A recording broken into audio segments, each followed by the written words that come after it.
Exceptional Gabe here, back with another episode of Exceptionally Animated, the show where we highlight amazing voice actors and animators.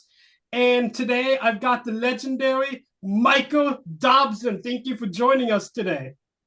Wow, man. Thanks for such a great intro. Gabe, how are you, man? I'm on your show. This is awesome. I'm doing pretty Thanks for good. having me. Oh, anytime. Getting you was. That was easy. I love the easy pop-up button. That's awesome. That's great. Thanks for So, having me, man. It's great to meet you at long last. yeah, it's great to meet you too. And before we get into what I like to call the creme de la creme, the main reason I asked you to come on my show, I Okay. wanted to go over some of your other voiceover roles real quick. Okay, sure. What was your first ever voiceover role? First ever. I'm trying to think. Well, I can remember like the first ever prelay that I ever did was G.I. Joe Extreme, and I was the voice of Sergeant Savage in that. And that was my first like official prelay booking. And then after that, the next character I got on was the live action Mutant Ninja Turtles, the next mutation, and I voiced Leonardo in that. And that was like back to back. Those kind of happened just within like a few weeks of one another. So needless to say, my feet didn't touch the ground for quite a while after booking those two gigs. It was pretty cool. That's awesome. Wasn't Matt Hill in the live action Mutant Ninja Turtles as well? He totally was, dude. Yeah, he was Raph. Oh, that is so And it was funny cool. because Matt and I worked on G.I. Joe together too. He played a character called Metalhead. He was like this surfer dude, cool guy on G.I. Joe. And that's where Matt and I met, and we were like instant friends right away. And the same with Brian Drummond and me too. That was he got what who would later be called I think it was Eli he got called, but I think uh, I think in the beginning he was called Ballistic or something like that. And they decided to change the name because they wanted to like dial it back a little bit from all the military stuff. Wanted to make it just tone it down just a bit so it wasn't like rah rah rah military. Yeah. So G.I. Joe, you didn't actually play G.I. Joe, but G.I. Joe is still a true American hero. That's right. Gary Chalk, man, he was awesome in that. It was real so good. Oh, that was Gary Chalk who played G.I. Joe? Yeah, he was like our head guy. Yeah, yeah, Oh, yeah. yeah, He was Gary pretty good. Chalk It is was a such a cool. legend. It was a fun show to work on. That's for sure. That's awesome. And you were also in Hamtaro. Hamtaro is one of my favorite animes of all time. Oh, no way. Thanks, man. It was a cool show. It was fun. That was over at Ocean Studios, of course. Yeah. We recorded that. Yeah. And you voiced Dylan, correct? Yeah, that's right. Yes. Yeah, he was like the formal guy. That's right. I was the farmer guy. So it's funny we talk about Hamtaro because I remember Dylan's hamster was Pepper, who was voiced by Nicole Oliver, and I just had her on my show They're last awesome week. peeps. She's amazing. Yes, she is. Yeah. Do you have any memories from working on Hamtaro? Just I'm pretty sure Carl directed that, and working with Carl is always just so much fun. But whenever you got a great take or something like that, he would go like candy coated candy. So then we built on that. It was like candy coated candy from Candy Mountain with little root beer rivers. So that's really sweet. Carl, of course, also directed Cyber Six, which again we will get to in just a minute. Oh, Knew we were going to talk about it. So I've been watching it again. It was like so much fun. So thanks for that, man. You oh, just yes, yes. We'll get to that. Trust me. we'll get to that. Yeah, we'll get to Cyber. You were also in Reboot, like one episode of Reboot, weren't you? Yeah, and my brother kills me. Your brother was it Paul Dobson? Yep, yep. Yeah, just killed me right at the end of the episode. Yep, it's just in and out. That was my time on reboot. Oh wow. It was fun. Yeah, I played Lugnut, I think my name was. I was kind of like a sort of a Stallone kind of character, and the cigar on the side of the mouth and everything, and yeah, Paul as Matrix takes me out, so I'm done.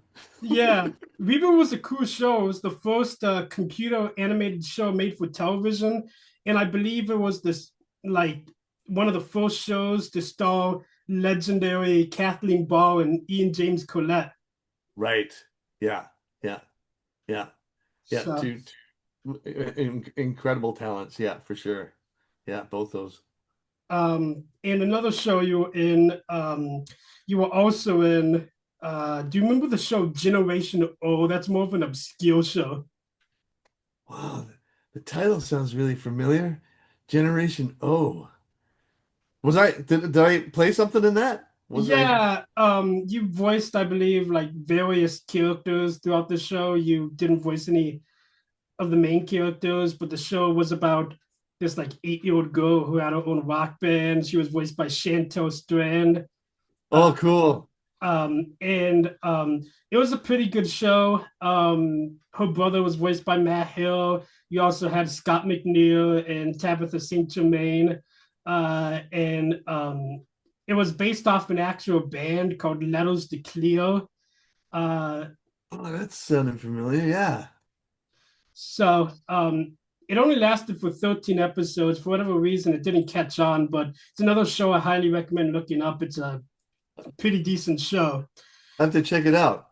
Anyway, three other shows you were in. These are three shows I put in the category of so ridiculous. The concept is so ridiculous that they're absolutely hilarious. So this one, I mentioned before, you were in Sherlock Holmes in the 22nd century. Yeah. Yeah, I played like it was like R2 2000 or something like that. It was something like that. I was Cyberbot of some kind. Yeah.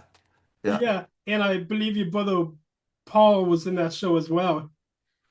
Yes. Yeah. Yeah. And the theme song is ridiculous too. The theme song is literally "Let's bring Sherlock Holmes back to life," over and over again. So the songwriter just kind of fell asleep Yeah. at the desk and then hit send, and they're going, "Oh, that's brilliant. I love the economy of this song. It's awesome." So, and Print it. another show in that category you were in was the Mary Kate and Ashley Olsen cartoon. Remember that one? Oh yeah, I do remember that actually. Yeah, that was good. That was cool because I was trying to say to my kids, "Look, I'm on a Mary Kate and Ashley show. This is really cool, right?" And they're like, "Meh." That wasn't exactly meh, but yeah, I was pretty excited being on it because it was like pretty relevant, at the time because they were big stars, of course, and Oh yeah, so like to be involved in something like that, it was kind of yeah. That was cool. It was fun. Yeah. yeah. They were like secret agents, I think, like in that show, right? Did you see it? Yeah, so your character, you were a villain in that show. It was cool because you're kind of doing the Tim Curry voice. Oh, I should, what was the name of my character in that show? Uh, so your character's name was you ready for this? Because this is insane. Your character's name was Clive Higmorton Smythe. He was fun to play. Yes, I rather liked him. Yeah. Yeah, and in the first episode, he's literally like, "Oh, here, I'm gonna try to imitate the Tim Curry. This is gonna be bad." He was like, "You'll see how I like it after I block out your precious son." Yes. Yes, because I had that technology where I could actually block out the sun. Cost a lot of money. I hope people appreciate that bit. Wasn't an easy task to pull off, I assure you. And I just wanted to highlight the intro to this show again because it's again just absolutely ridiculous. So it starts off with the Olsen twins live action, and of course has them getting out of their limo, a bunch of screaming fans, and like they have their like autograph books out, and it's just so ridiculous. So how many episodes did we go? I think we just did Did we get as far as 26 episodes on that show? Uh, I can't remember. It didn't last very long either. It might have been 26 or 13. I can't remember. Right. Uh, it's hard to find too because for whatever reason, uh, not many episodes of the English version are floating around out there. Wow. Um, and last show, I Yeah. wanted to bring up that you were in In that the realm of is, ridiculous. yeah, is Super Duper Sumos. Remember that show? That was a fun show. Matt Hill was on that too. He was like one of the sumos. Yeah, it was hilarious. Yeah, he was Yeah. Boomer.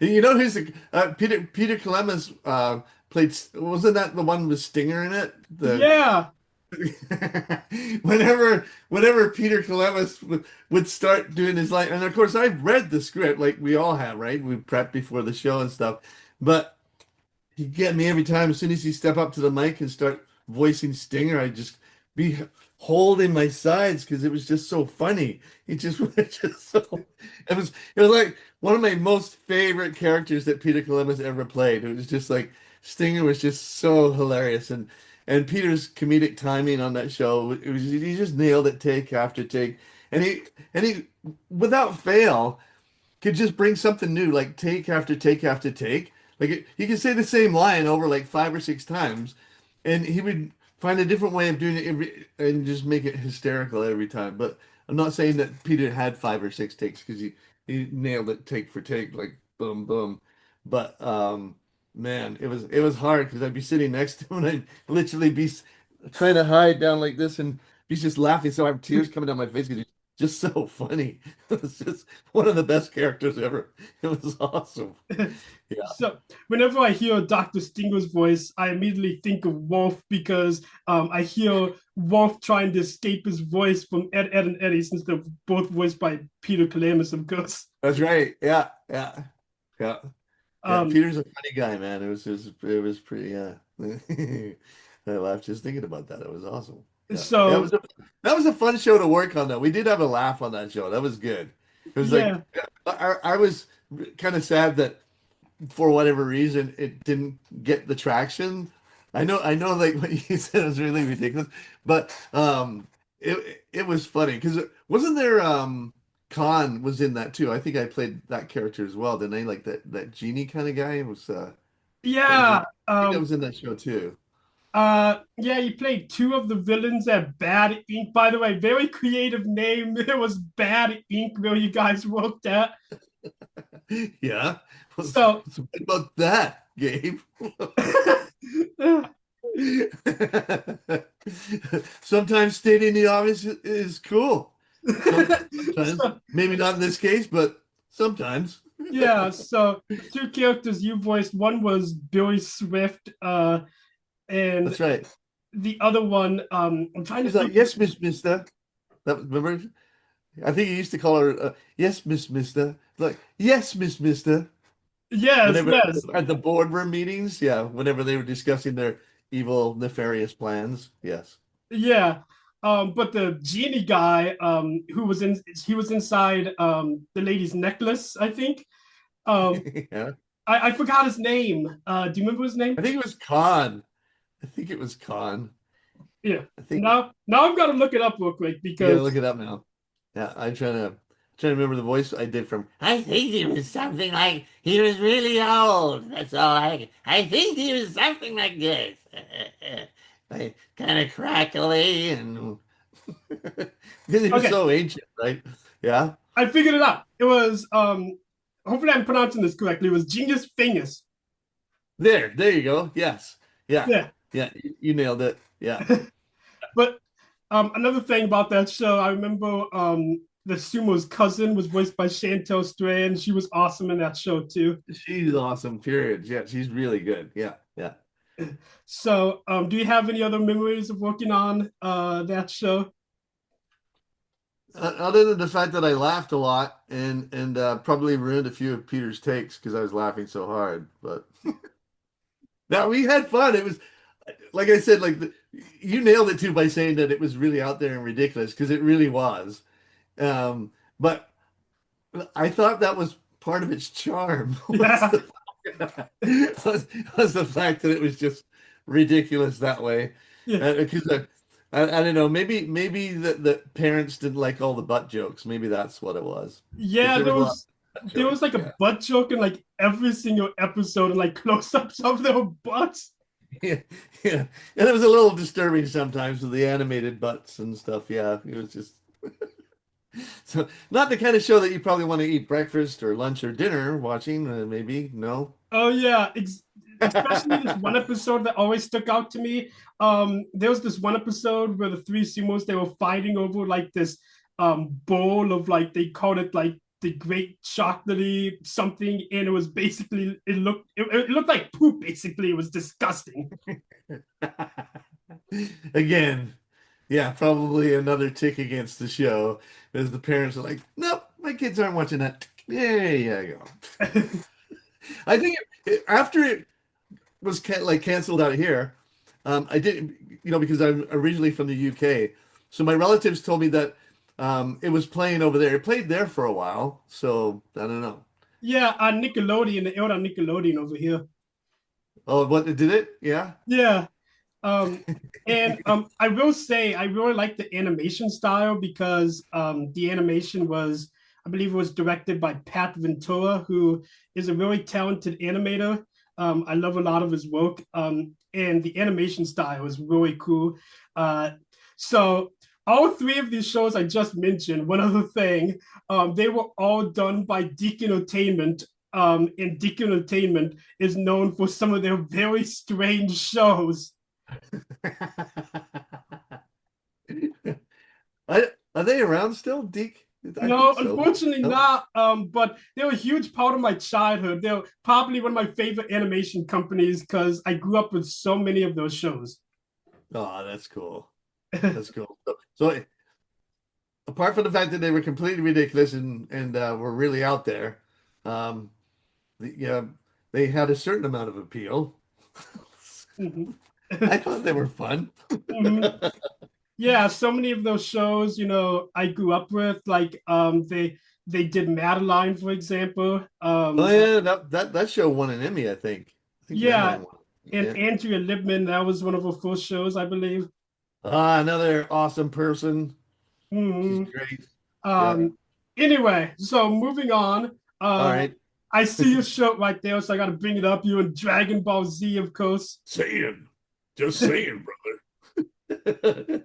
Hey, Vegeta, what's his scouter say about his power level?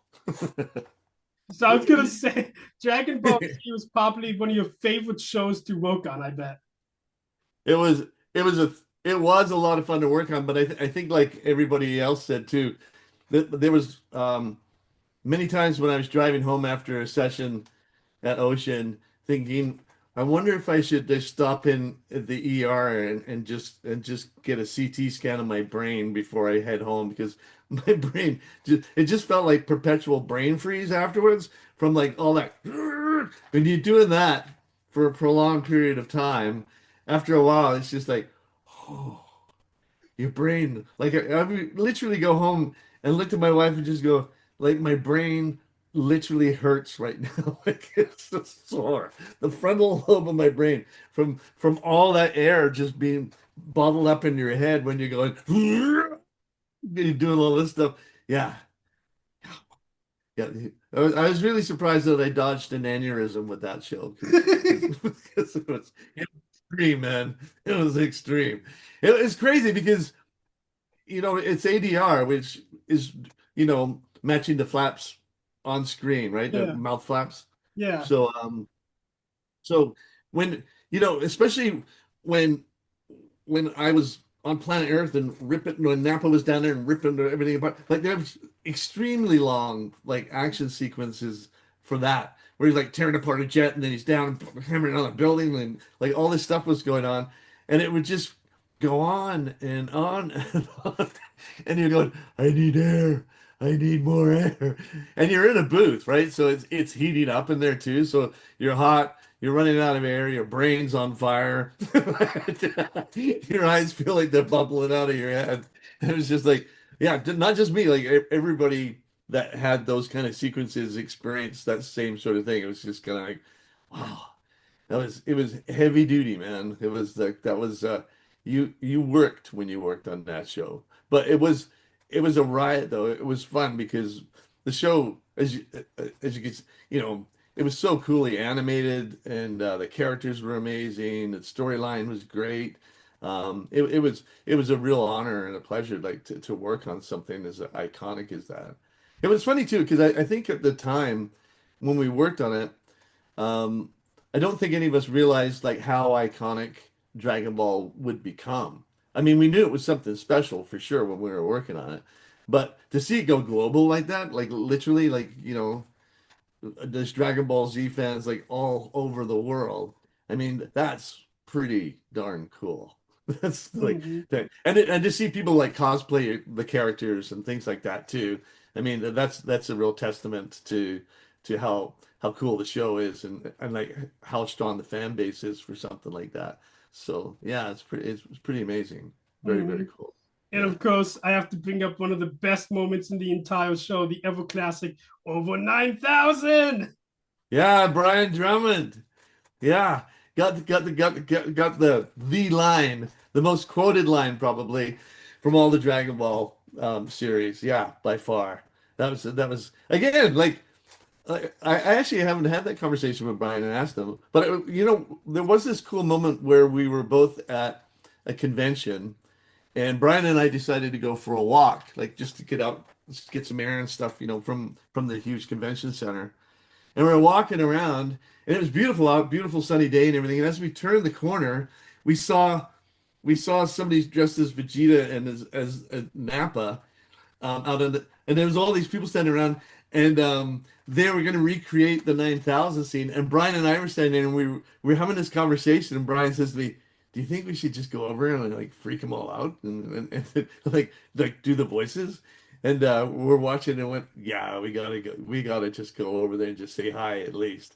So we did. We wandered over and we went and said hi to everybody. And of course, when they figured out who we were, um, we had the guys all lined up and we posed with them and stuff like that. But Brian and I did the whole dialogue from that scene, and everybody. It was like a really, really memorable moment at a convention. It was so much fun because we got to, you know, like it was different from the convention environment where we, in this particular case, it was just we randomly showed up. People weren't expecting us, and there was all these people there, and we got to have these really cool conversations about Dragon Ball and like their favorite moments from the series and stuff. And so and meeting those two people that was dressed up as Vegeta and Nappa, that was awesome.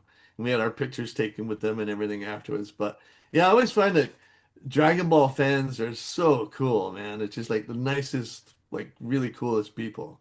Yeah, always it's always a pleasure to attend a convention where there's a lot of Dragon Ball fans because it's always going to be a blast. It's going to Mhm. be fun.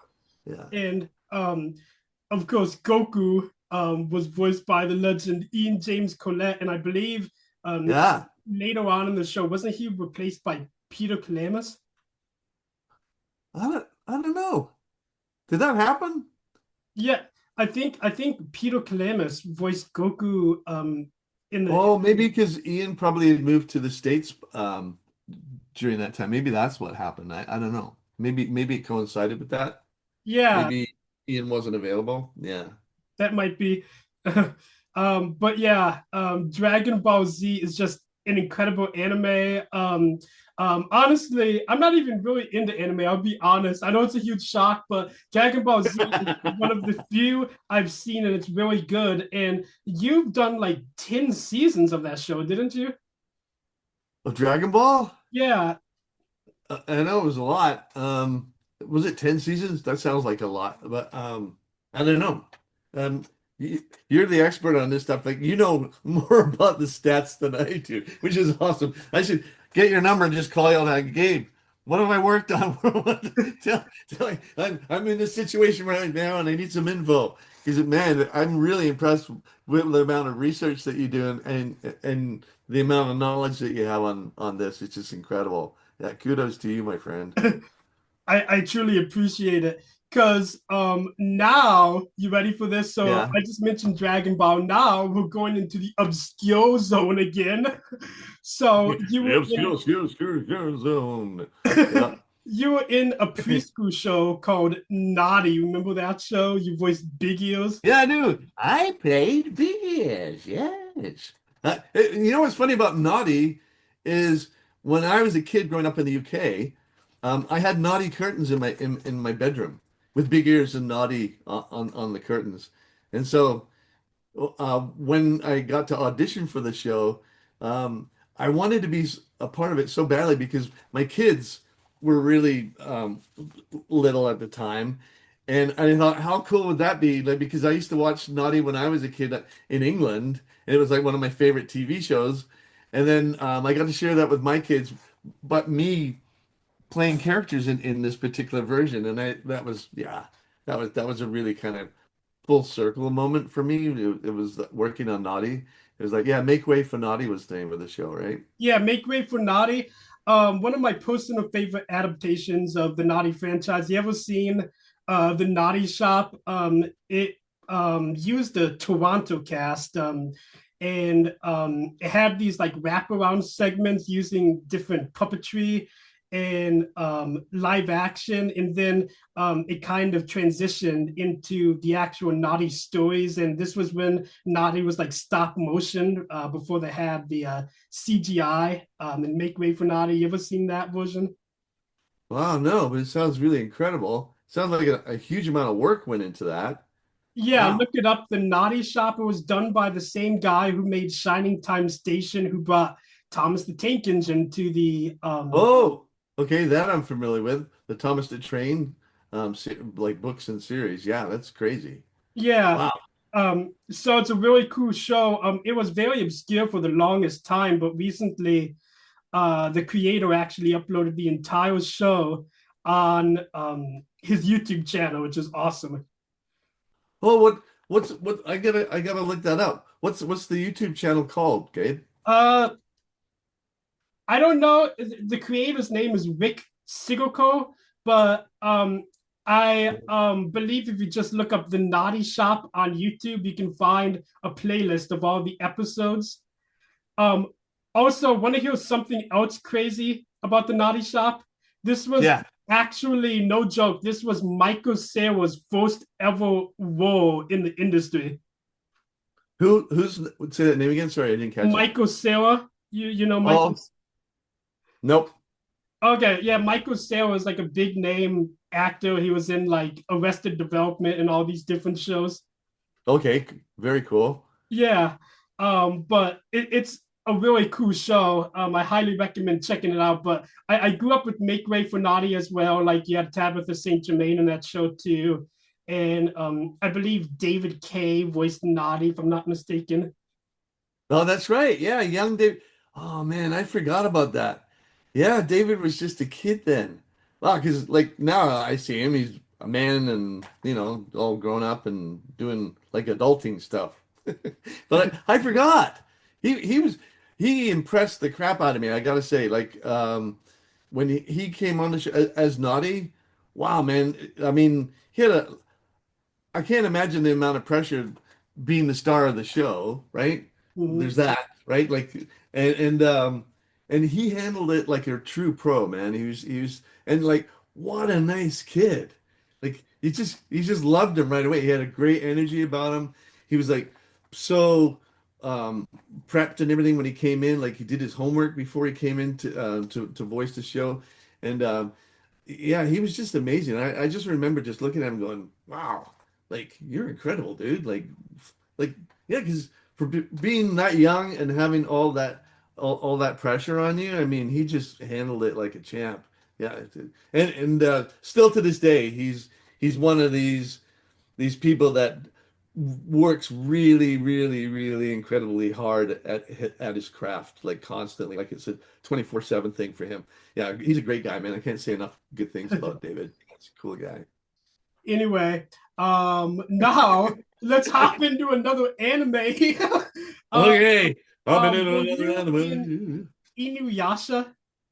Oh yeah. Who did he Yep. voice in Inuyasha? Do you remember? I'm trying to remember his name. He's like a little crest, like shield guy in the movie. And then I played a bunch of like various characters in Inuyasha as well, but what was the name of my character? I'm trying to remember. Gabe, I'm looking Let's I'm looking to you again. let's look. I think he sounded something like this, though. I think he was very old and aged. Was it Saya, Saya? Yeah, you nailed it, man. You got it. I'm just gonna. Do you mind if I just call you the Oracle from now on? Is that okay?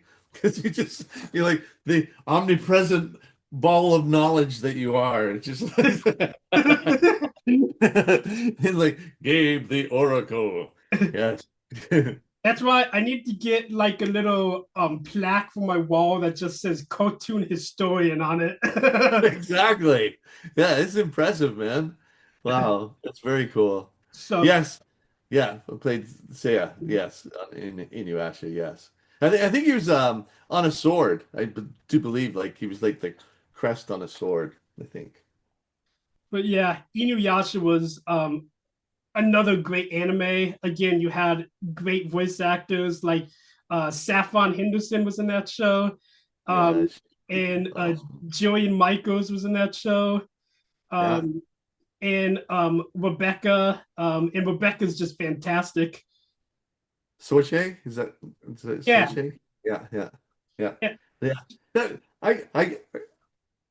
I know I say it like every time you mention a name, like, oh, they're awesome. But I'm sure you've heard it's just like it's such an amazing community here, like for voice actors, like all Mhm. these people that you mentioned, everything, like, I mean, we really think of each other as like as family. We're very, very tight knit and very supportive of one another, and yeah, I love that about working here in this particular industry. It's yeah.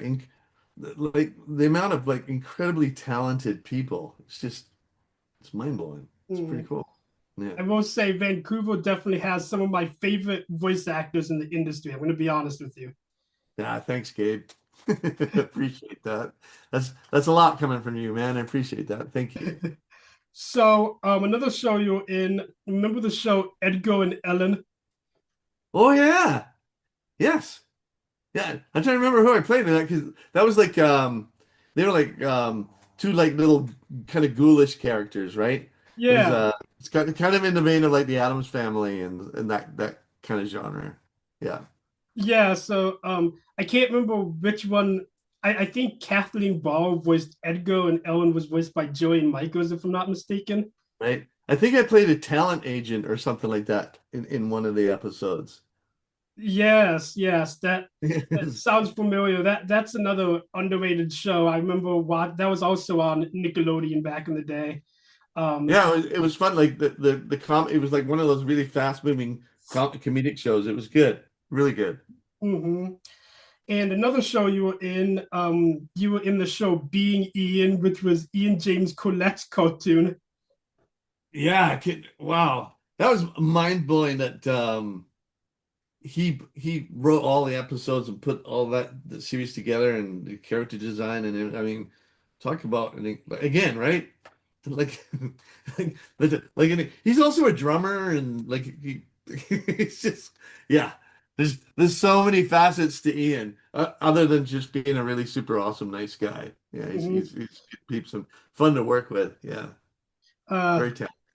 and I believe again he just voiced like one-off characters. I don't think you were any of the main characters. No, I wasn't a regular. No, maybe this is where I say not so nice things about Ian. Maybe. Is that maybe? I'm just joking. It's like, oh yeah, yeah, I wasn't a main character, was I? Okay, that's good. No, moving on, Gabe. I'm fine. It was a cool show though, because I remember like since Ian was a filmmaker, it had all the different like movie styles which fitted all the different movie genres. It was a super cool show. Actually, I think I had a recurring character, I think, and I think it was the coach. He sounded like this. He was like Arnold. Yes, Yeah, yes, right? you were Remember the the guy? coach. Yeah. So, okay, I apologize. Sorry, Ian. I take it back. I'm not mad at you anymore. I'm okay You now. you were Coach Photo. Yeah. Yeah, that's right. Yeah, I spoke like this the whole time. I know. Yeah, it was fun. All right, and now this is probably the most obscure we're gonna get. You A ready for majorly this? obscure show. Here it Do you is. remember the preschool show Firehouse Tales? Yeah. Yes, I do. Yeah. Didn't I play did I play the car wash in that? Suds, I think. Is that Yeah, the show? and you also like the tug, I think. Yeah, that's right. Yes, it was. Yeah.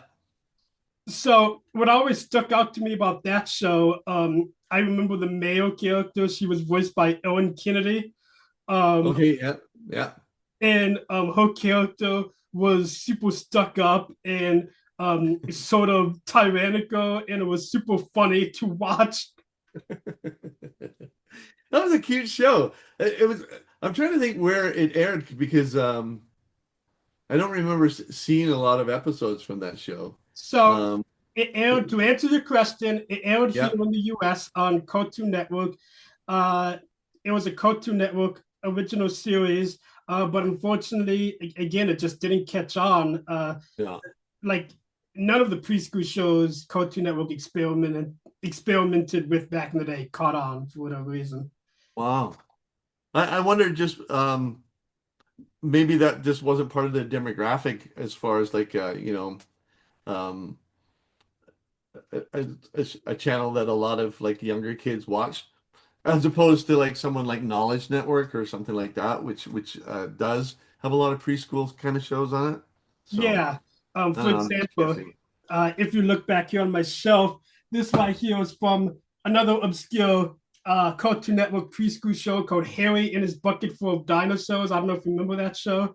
No. Um, What was that about? so it's about this boy named Harry, and he had this bucket, and he literally jumped in the bucket, and it transported him to Dino Land.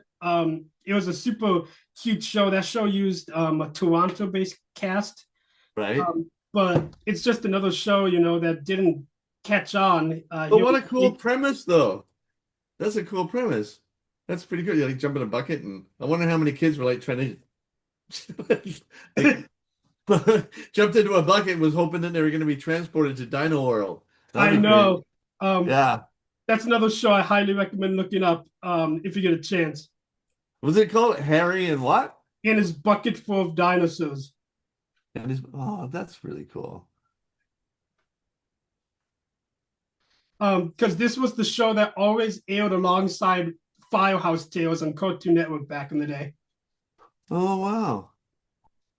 Um, Cool. but That show sounds like it should have. I thought Firehouse Tales like was a fun show to work on, and it was beautifully animated and everything too.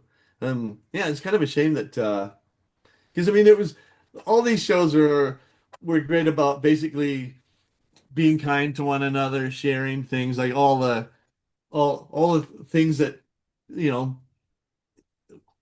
people should learn at a young age so that we all get along and you know what I mean? yeah, Like they're all very sort of thematically the same, but it's the way that the story told that makes it different, you know?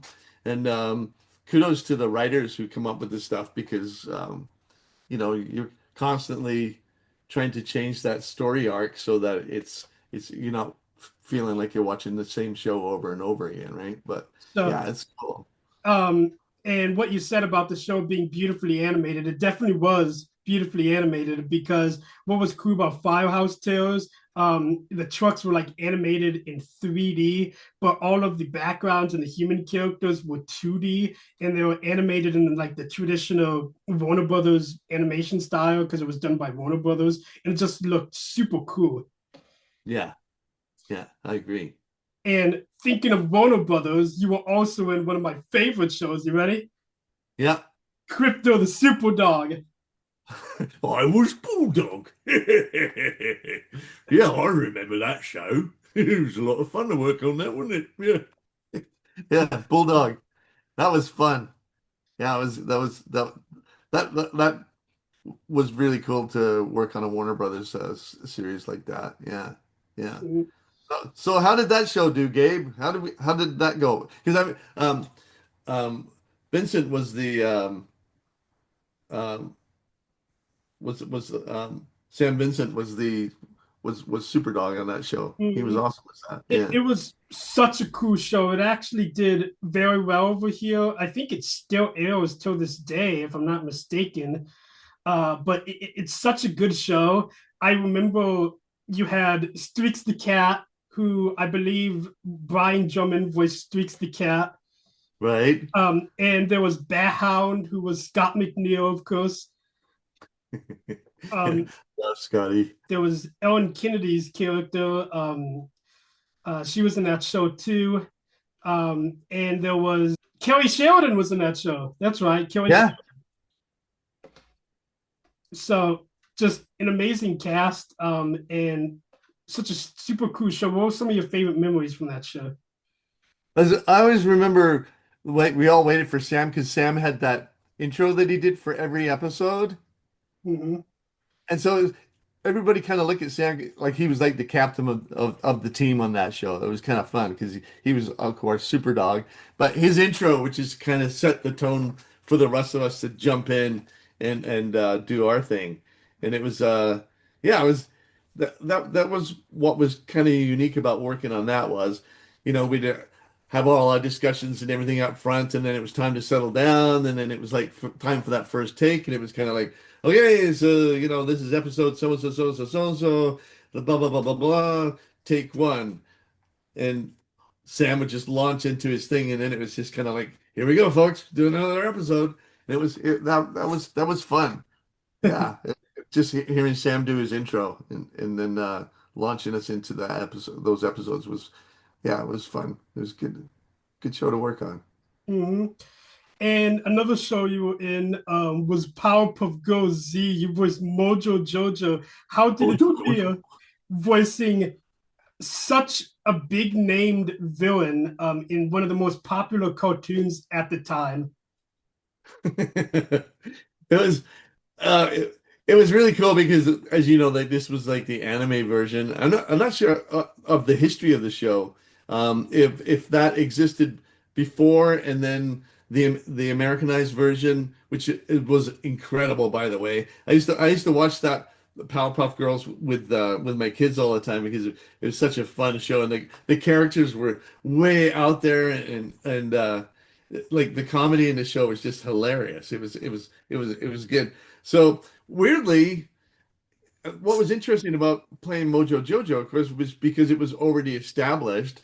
Was I, you know, the voice, the same as kind of like Starscream with Chris Latta had established, the voice of Starscream, and other. Although with Transformers, because it was a different incarnation of Transformers, um, the voice had to be a little bit different. But in this particular case with Powerpuff Girls, they wanted Mojo Jojo to sound like Mojo Jojo. So I was praying that I was doing the character justice throughout the whole show.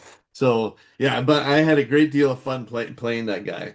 It was I remember James, the director, when he came in on that show because most of the other voices are really high pitch, like in the show.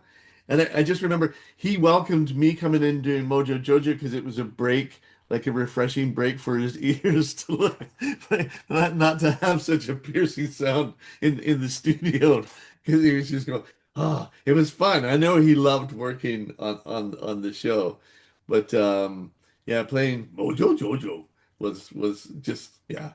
He was a naughty little monkey. To play a mischievous character like that and kind of bring some comedy to it just I couldn't wait to go into the studio to play that character. That was like one of the more fun characters that I got to play, especially like in anime. It was crazy, and all his crazy contraptions and stuff that he he's always trying to wreak havoc on the town all the time. So to Townsville. answer your question, the Powerpuff Girls, the American version came out first. The anime is based off of the American version. And Oh, it was. yep, and for whatever reason, the anime never aired over here in the US, and I have no idea why, since there is an English dub, so it doesn't make any sense. Yeah, I wonder. I wonder. Well, maybe because it became such a huge franchise like the original one. Yeah. I mean, Tara Strong. It's like she was one of the voices. Was it Bubbles that she played? Yep, Taylor Strong. Yep. Yeah.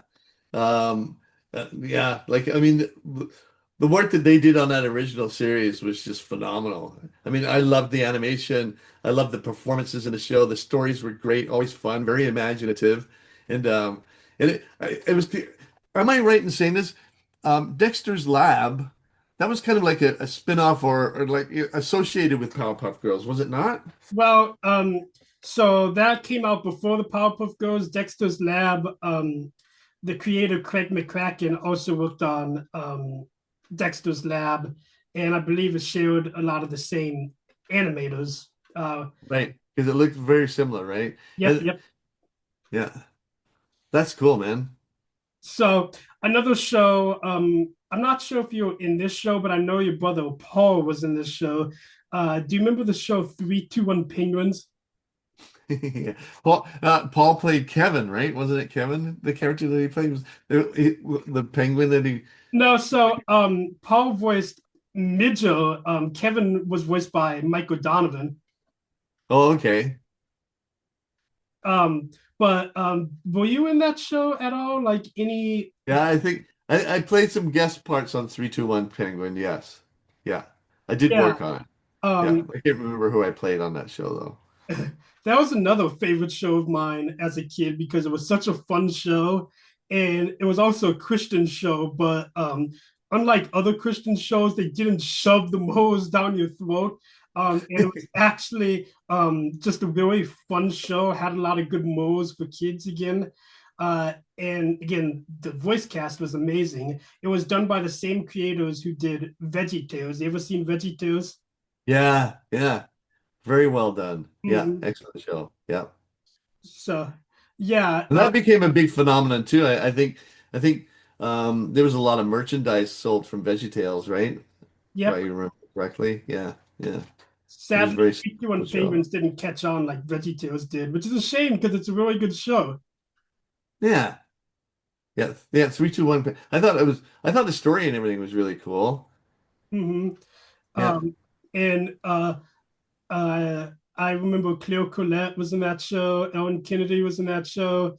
Um, Michael Donovan, Paul Dobson. Again, just a great voice cast. Lee Tokar was in that show too. Lee's great. Yeah, another incredibly gifted artist as well. Have you seen any of his paintings and illustrations? They're just phenomenal. No, but I need to check that out.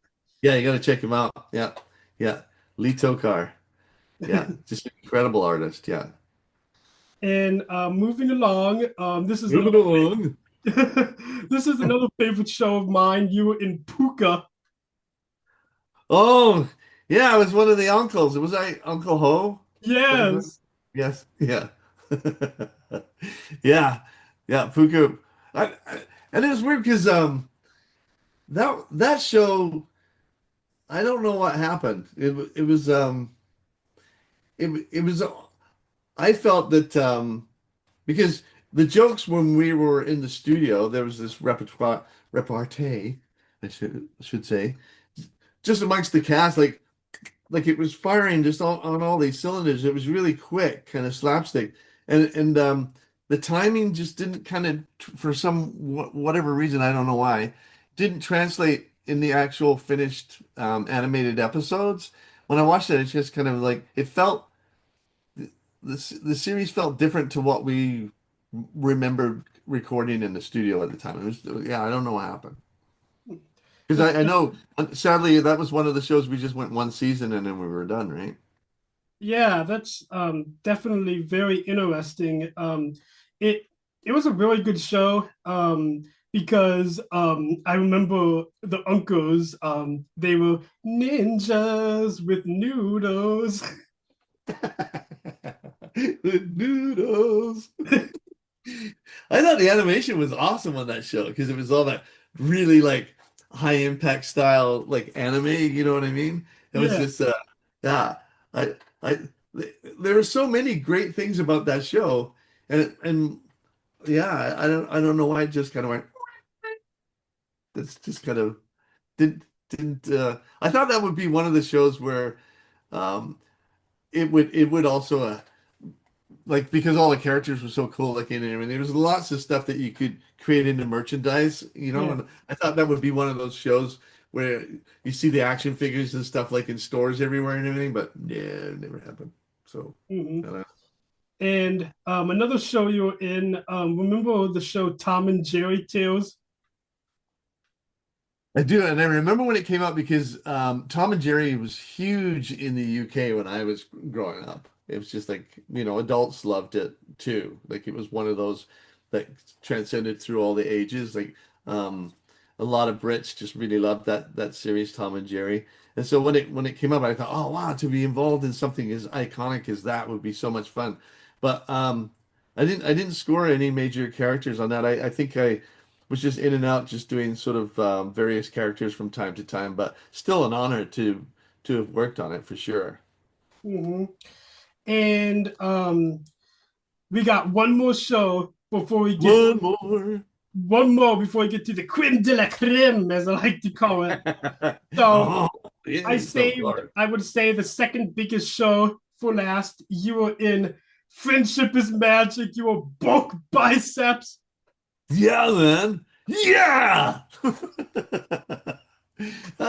Yeah, but good old. It was so funny because I don't think that they held any casting because before um, he was voiced by the producers. Like they would go in there and they themselves would just go because he really didn't have any dialogue outside of you know grunts and stuff like that. Like he didn't. They decided um, that the character was getting some tractions, and so they brought me in and they said, "Well, this is kind of the guy, and this is what we want you to do," and blah blah blah blah, and I laughed because like the character description, what they said to me was that after they finished telling me what it was, I went, "Oh," and you just thought like you need him to be kind of loud and a little bit obnoxious from time to time, and just kind of a bully, and all these attributes that you list, and then you thought of me. I'm not sure if I should be complimented or not, but okay, good to be here. But it was, yeah, because in the beginning, all they had me do was just go, yeah, right? It would just pop up, and it would be like a little comedic moment, and then eventually, they started giving him dialogue, and then it was like, well, what would he sound like when he's just talking? So I just kind of made him like this, just kind of like really loves people, wants to, but he's just kind of misunderstood. Just like a big, like, what I loved was he's got this big muscular body, and he's got little wings, little tiny wings. I thought he was hilarious, but yeah, it was a blast to play him, and it was always fun because they were always very clever, like in their writing, to know when Bulk should show up for that one key moment where you would get a laugh. You know what I mean? Where you just like bust through a wall or something because he was always like a bull in a china shop. But but it's falling. What's the guy's name now? I'm trying to remember who played Q in Star Trek. What's the gentleman's name? I'm trying to remember. Yeah, I know. I I don't haven't know why. seen much Star Trek, so I wouldn't know. Dave, we need help. Find out. Well, I'm trying to remember his name. I think he's John. John What's the character's name again? Here, I'll look it up. Q. How to spell Just that? the letter Q from What's Star the Trek. letter From Q? next generation. Okay. Star Trek Next Generation. Let's look. John Delancey? Yeah, John Delancey. There you go. Well done, sir. Thank you. Well, the poor guy got sat next to me at a convention one time, and he was, I don't know if he was familiar with my character or not. Probably not by his reaction, because like I had to sit next to him, and of course, everybody wants me to do his signature line, which in Brian Drummond's case is like it's over 9,000, and mine just happened to be yeah. so so so John's sitting next to me, and he's being, very gracious and signing autographs and everything. And I just kept on startling him all the time. Every time I'd stand there, all of a sudden, just I don't know, I yell this obnoxious "yeah" like this, and John looks over like he was he wasn't impressed with me having to do that. So anyway, long story short, I noticed that the next day when we were signing autographs, I was sat very, very far away from John on the other side. But he met me in the hallway once, and like around about, I guess we broke for lunch or something like this. And again, this, like I say, I don't think he realized like this is the way my character was written, but he just looked at me and just went, "Oh, it's just you have a interesting interesting line with your character that you do." And I went, "Sorry, man." I knew what he was gonna get out. It was like, "Sorry, man. You know, I didn't write the script." And he's like,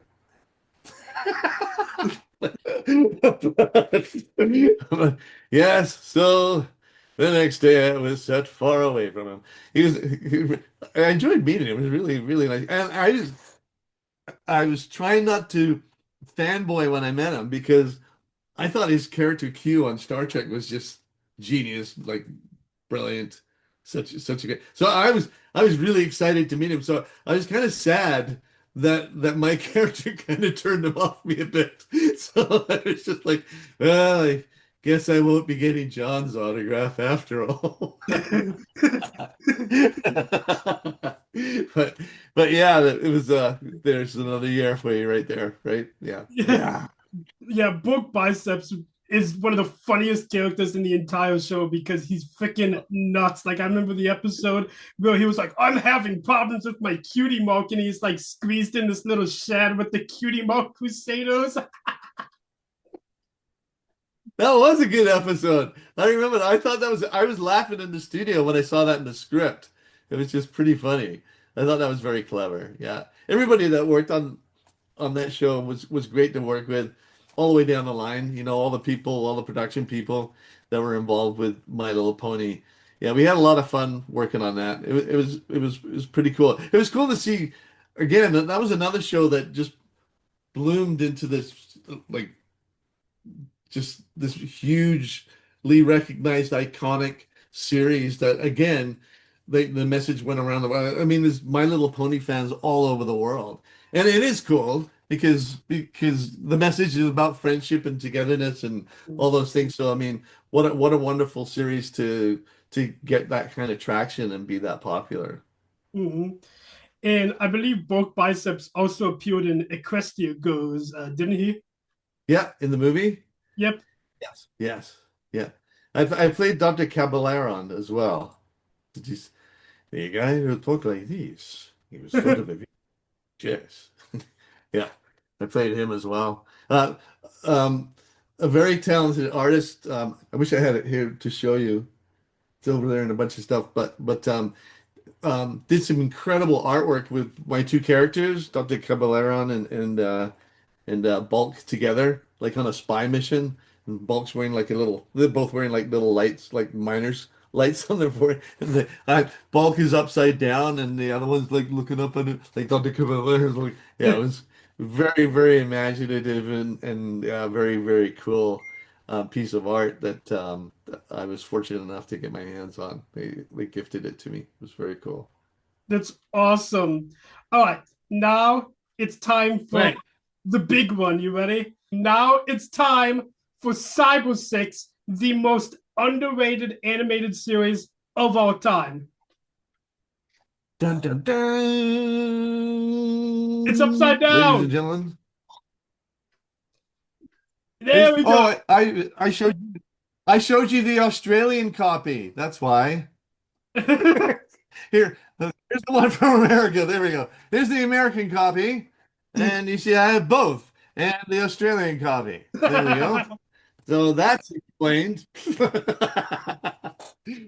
Cyrus, what a cool show. I agree with you, Gabe. Like the animation and the characters in that show, they're like just the amount of creativity in that show was just mind-boggling.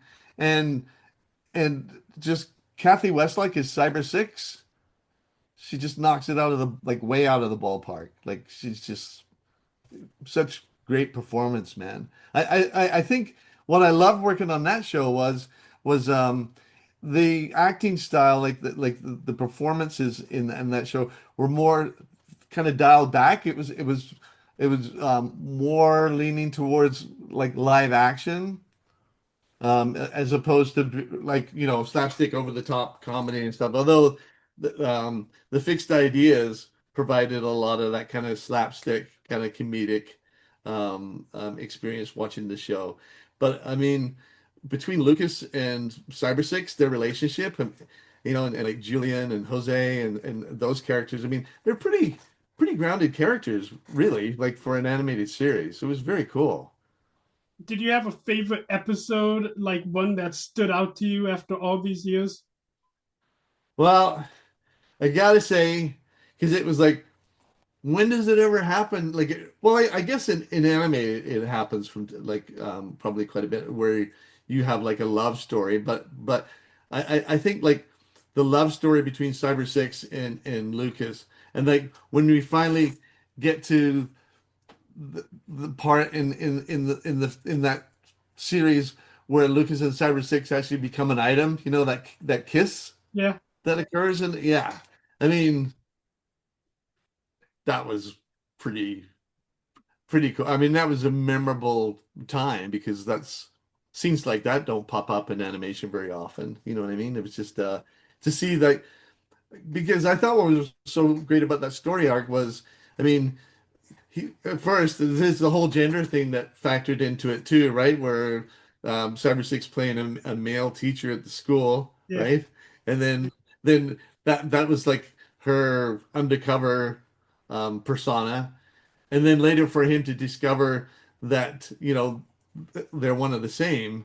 I mean, that was, yeah. I just think that yeah, the story and the questions that the show asked too about like mortality and you know what I mean, and all those other things, and just yeah, there was lots in there, man. I know that the team that worked on that show were so passionate about it.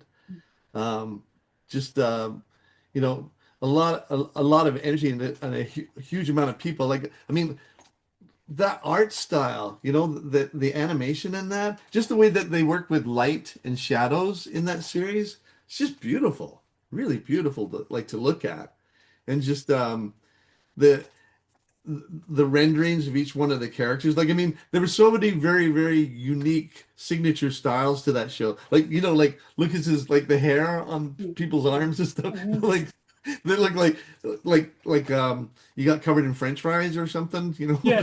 Yeah. they just like stuck to you. You were attacked by rampaging French fries, and they stick on you like leeches afterwards. But it was and they took that that styling, if you will, from anime, like in some of the anime with like the crazy hairstyles. They came up with a whole new unique style of animating hair and all that as well. It was just I mean, like the show was just, I don't know, saying that it's ahead of its time is not the right way to do it, but it was definitely in a league of its own, I think. Like it everything about that show is just different, unique, very creative. I And also will yeah. say, I think with it being Pride Month, I think it's a great show to watch during Pride Month, since Yeah. you know, Cyber Six was disguising herself as Adrian, who's a guy teacher, and Yeah. it was so cool. You mentioned, the relationship. Like, Lucas was almost, he had these feelings for Adrian because it's almost like he knew that Adrian was Cyber Six because they were very close. Him and Adrian, they would always go to the coffee shop and get lunch in every episode. I remember. And Lucas always eating his big, huge, massive plate of food, which quite often was pasta. He loved pasta. Yeah, yeah. There was a joke. Always had like a huge thing of spaghetti to eat. Yeah, Yeah. Yeah, like I remember in one episode, Lucas was paying the bill, and the waitress was like, the chef said if it wasn't for you, he's thinking about getting out of practice. Exactly. Yeah, because his table was always just full of food. He was like their best customer. Yeah, So, yeah. I've got a couple questions. So the show ended very abruptly. It left so many questions unanswered. So do you think Lucas ever found out that Adrian is actually Cyber Six? Oh, that's a good question. Um, I would think inevitably somewhere along, like if the story continued, I would think that there would be enough tell because I think it would have been really confused if he didn't say because I mean a person has a certain persona and energy to them, and you're attracted to them. So I think I'd like to think that eventually, yeah, that that Lucas probably would have found out what her what her other persona was, that he would have figured out that, or at least have that real strong inclination that they're one of the same, right? Wouldn't you think? Yeah. And another good question is, was Cyber 6 and Data 7 ever human? Because in the second episode, it had that flashback where Data 7 fell off the cliff. I wondered that too. And one of the questions that I came up with too was like, I was wondering if Data 7 and Cyber 6 um actually were like, I always, because there's times when Data 7 looks at Cyber 6 and there's like this look where they recognize one another. You know what I mean? Like, Yeah. were they really close in another incarnation of themselves, right? That they were related somehow. And I always thought that that's why they would lay down their life for one another. You know what I mean? And it's because I think they can't put their finger on it, but they realize that there's a past relationship there. That they were were they brother and sister before, or were they like warriors that fought together? Like who knows, right? Like, Yeah. but you definitely get the sense that there's a relationship bigger than the one that we see on screen for sure. So let's talk about some of the episodes here. So I'll go ahead and jump into the second episode because that one introduced two major characters, Data 7 and Julian. So the reason Cyber 6 really connected with Julian is because he was this kid that really had no family. He was all alone, and it reminded him of Data 7 because we had that flashback of the cliff, of him falling off the cliff. And then, Right. Data 7 and Cyber 6 finally reunite, and she finds out, they're related. Yes. That was an amazing episode. Andrew Francis, like again, I mean, he was just a kid when I met Andrew, and I was really impressed by him too. It's like how together he was, and how professional. I remember him showing up for the recording sessions, and going into the studio with him, and just because I mean, there was the subject material and playing a character like Julian was very complex character to play, and Andrew had a full gamut of emotions like to bring to that character, and it still blows me away to this day when I hear Andrew Francis' voice being higher in pitch, because um, later, not long after that show, I remember him coming into, I think it was what was the name of the show? Why is it eluding me? But anyway, Andrew came in I got cast as the lead. I think it was Action Man, and Andrew comes in, and we'd all known him, from when he was a kid and working with him, and him playing all these child roles.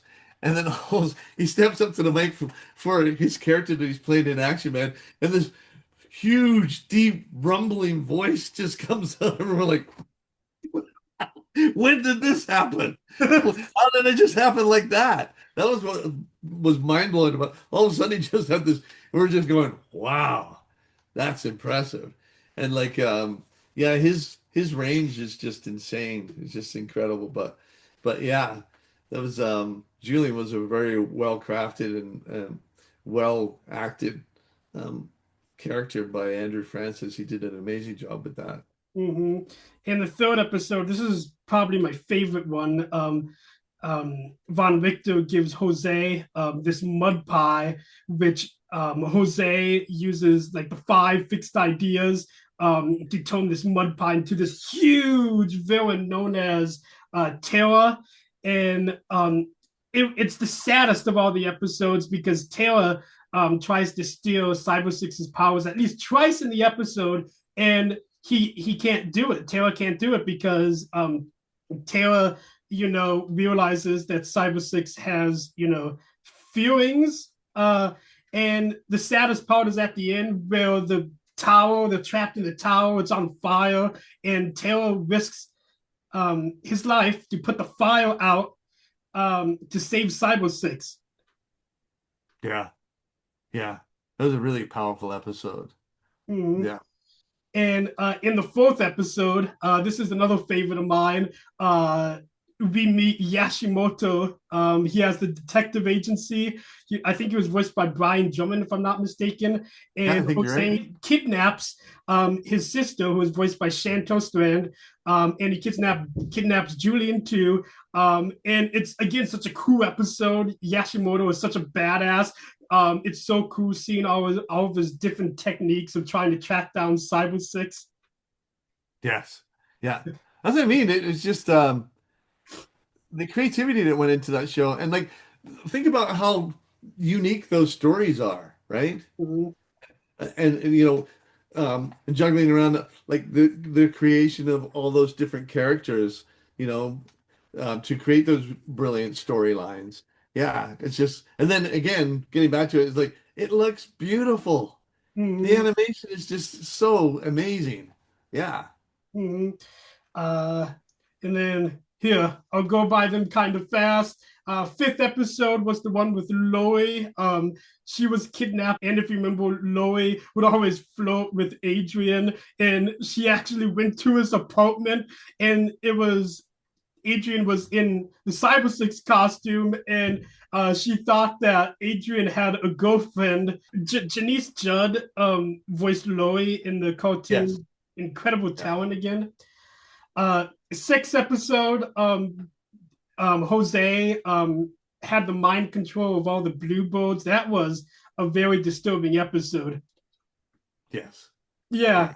And then in the seventh one, that one also used mind control. Julian made friends with the one detective, and Jose made all the mind control helmets, and they framed Cyber Six as robbing the bank, and they sent out Julian's detective friend Enrique to destroy Cyber Six.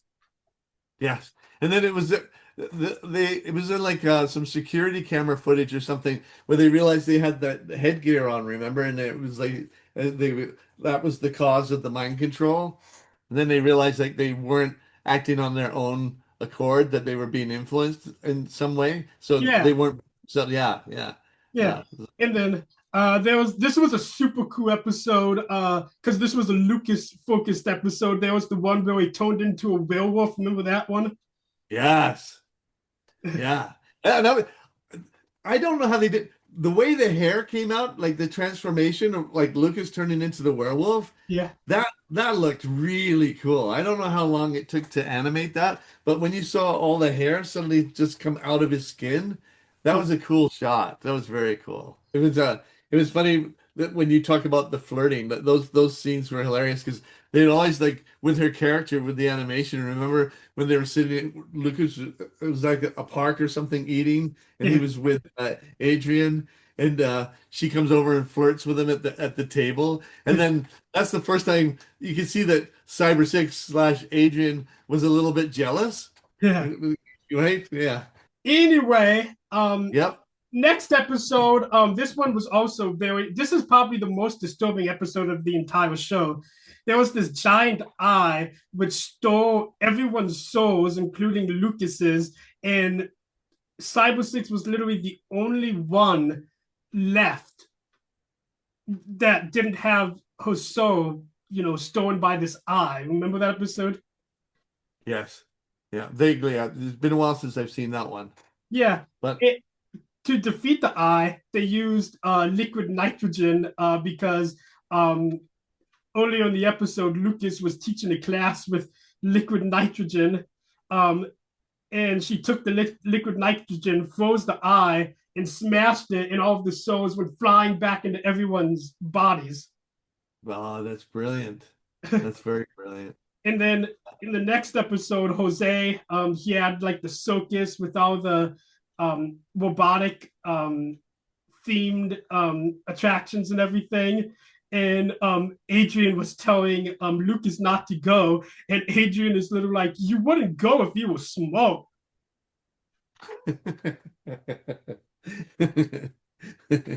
That's great.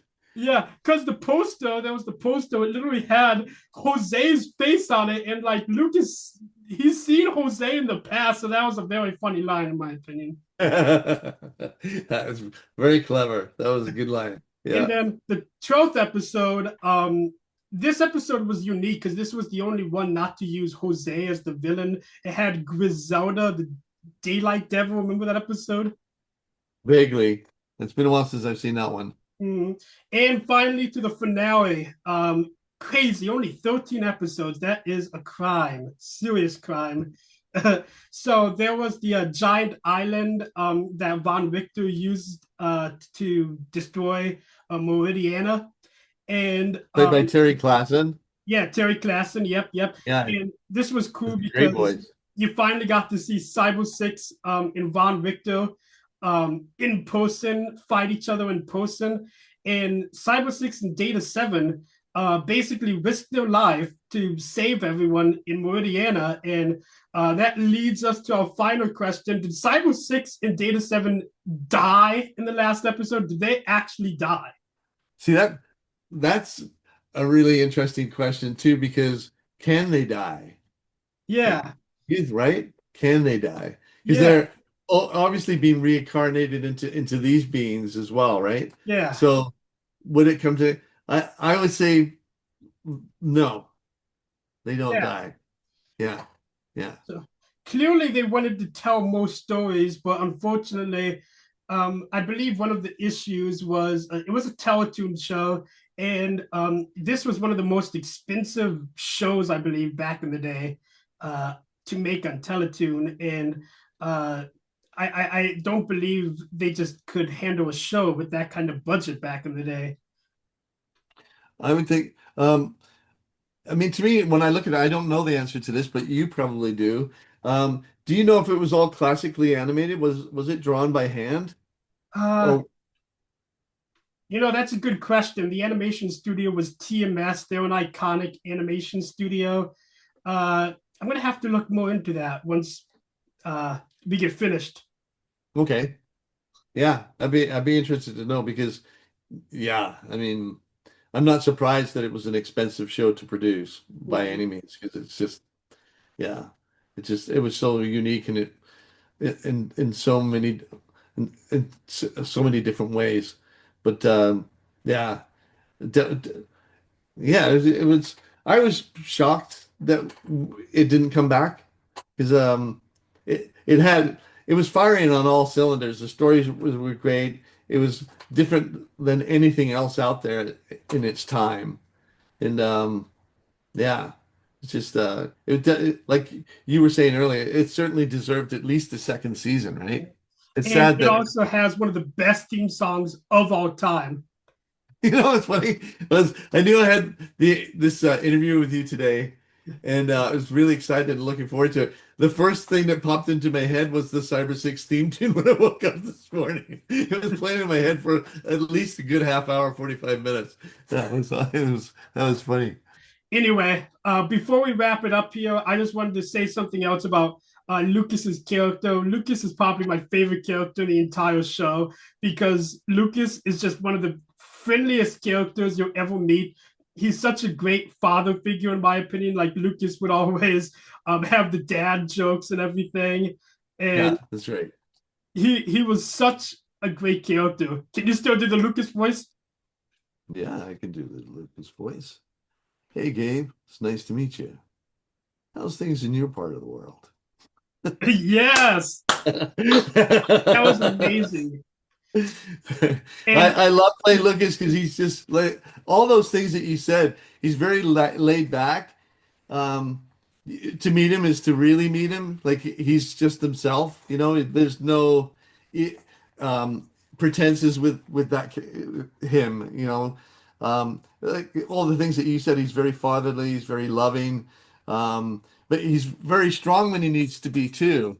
And it's yeah, all his attributes uh, just make just make that character like somebody that you would hope everybody could aspire to be. You know what I mean? and Yeah. he always protects Cyber Six. And Cyber Six is even like in several episodes, she was like, "You have to stop being so reckless." But even when she has like Data Seven watching his apartment to make sure he doesn't go out, he still goes out to try to help her, which is amazing. Yeah. Yeah.